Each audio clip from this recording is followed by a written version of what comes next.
Tupac versus Biggie, or Batman versus Superman. It's the Honda Accord versus Toyota Camry!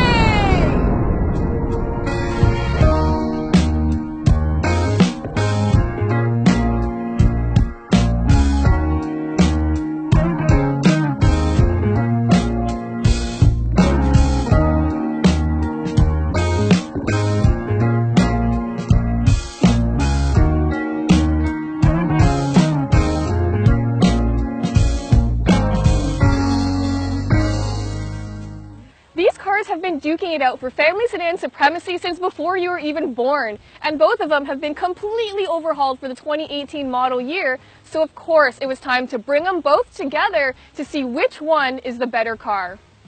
Starting with the Camry, Toyota is just going on a style rampage lately after getting a mandate from the CEO to stop making boring cars. Some of you might not like the Camry's new style, but you definitely can't call it boring anymore. The Accord, on the other hand, has gotten some comparisons to the Dodge Charger, which isn't a bad thing, but people in general seem to prefer the more toned-down style of the Accord and its new sport-back design over the much louder Camry, but it's all a matter of personal taste. I think you guys can all agree that tech is really important, and both of these cars come with a ton of tech that makes them safer, more connected, and more convenient. All 2018 Camrys now come standard with Toyota's Safety Sense P, which includes stuff like collision mitigation with pedestrian detection, adaptive cruise control that works in stop-and-go traffic, lane departure alert with steering assist, and automatic high beams. Some other models are also available with blind spot monitoring and rear cross traffic alert, and a top-down parking camera. To contrast that, Accords come standard with Honda Sensing, which pretty much offers all the features that the Camry does. In terms of safety, the two cars are pretty equally matched. The Accord's adaptive cruise control, however, is much smoother to use and feels more intuitive. The Camry system just leaves too much space between you and the car in front, even on its least sensitive setting, and cars just end up cutting in, and then it slams on the brakes, making the whole thing a little bit too jerky. The Accord seems to brake and accelerate much more evenly. Both cars are also available with features like wireless charging and a head-up display, although Honda has a few things that the Camry doesn't. The Accord comes with Apple CarPlay and Android Auto, ventilated seats, NFC communication, a heated steering wheel, and mobile hotspot capability. I also prefer Honda's new infotainment system over the Camry. The graphics are nicer, the menus are more user-friendly, and it's just more intuitive to use. The Camry system is just a little bit more confusing, but it's still a big improvement from before. We should also mention that with 16.7 cubic feet, the Accord has a slightly bigger trunk than the Camry, which has 15.1 cubic feet. Both the Accord and the Camry are trying to be a lot more upscale than they used to be, and that's really reflected inside the cabin. We're in the Accord now, and while it doesn't take too many risks with design, the materials used are really nice and everything makes a lot of sense. So it might not be as expressive as the Camry's interior, but in general, it just seems to be more thought out and it has a higher attention to detail. So the Camry takes a lot more risks with its interior design. Just look at this really cool red leather interior and this neat asymmetrical dash design. So it definitely looks a lot cooler than what the Accord has, but it's still not as cohesive a package.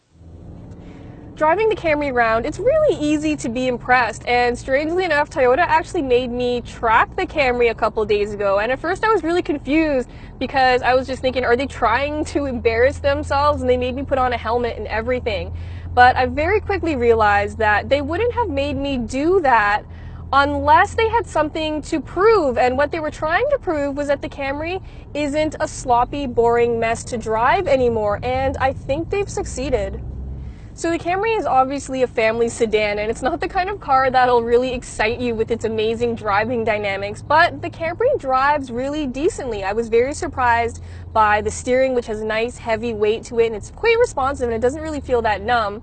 Toyota actually did a lot of work with the suspension too, so it's a lot stiffer than it used to be, which means it feels more confident and stable in a corner, which is really nice.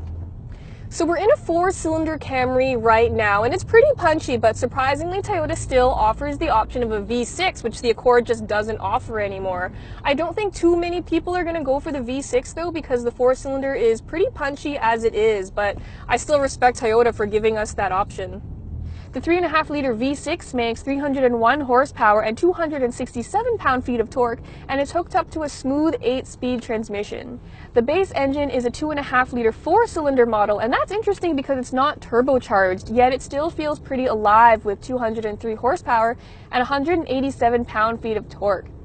With both engines, passing someone or getting up to highway speeds is no issue at all. Neither was that much fun to drive on the track, and the 4-cylinder is really noisy, but let's be real, if you're going that ham on a Camry, you have other rage issues to deal with. So the way the Honda Accord drives isn't actually that different from how the Camry operates, and I know historically the Accord has been the better driver of the two, but with this generation, the differences just aren't that stark.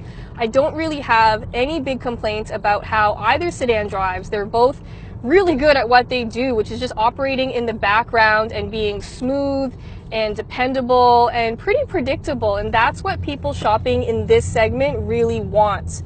The steering in the Accord has a nice heavy weight to it. It feels responsive and not that numb. They made some adjustments to the suspension, so it also feels a little bit better in a corner, and it just drives really decently, and none of that should come as a surprise.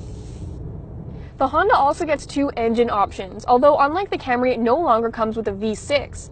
The base 1.5-liter turbocharged 4-cylinder engine, which gets a CVT or a 6-speed manual, outputs 192 horsepower and 192 pound-feet of torque, which is more than the previous model. The upgraded 2-liter turbo 4-cylinder, which is actually a detuned version of the one in the Honda Civic Type R, and gets paired to a new 10-speed transmission, outputs 252 horsepower and 273 pound-feet of torque.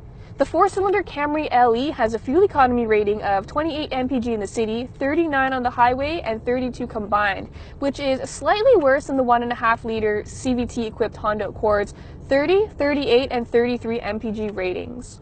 And what about pricing?